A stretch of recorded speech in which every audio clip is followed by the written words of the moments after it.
Antonio Guterres, bonjour. Bonjour. Au Congo-Kinshasa, le président Kabila a eu des mots durs contre la force MONUSCO. Or, dans votre mandat, dans ce pays, il y a notamment l'organisation des élections. Est-ce que cette partie de votre mandat embarrasse le président Kabila et est-ce la raison pour laquelle il menace à demi-mot la MONUSCO? Je crois que ce n'est pas la première fois. C'est toujours facile, quand les choses ne vont pas bien, d'essayer d'avoir un bouc émissaire.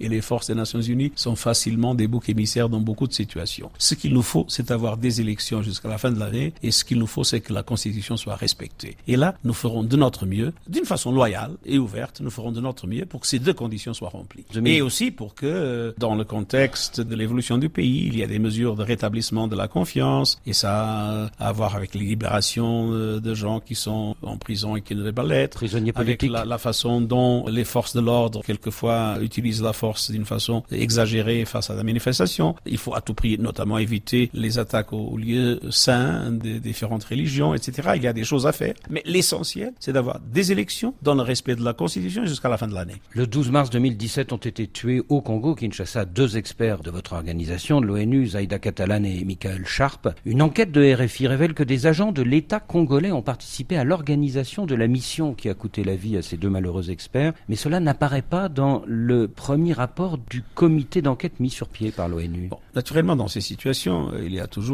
beaucoup d'opinions, beaucoup d'enquêtes. Ce que nous avons réussi, c'est d'obtenir l'insertion dans le système d'investigation des experts internationaux des Nations Unies qui vont travailler en toute indépendance pour pouvoir déterminer la vérité et pour que ceux qui en sont responsables soient effectivement punis.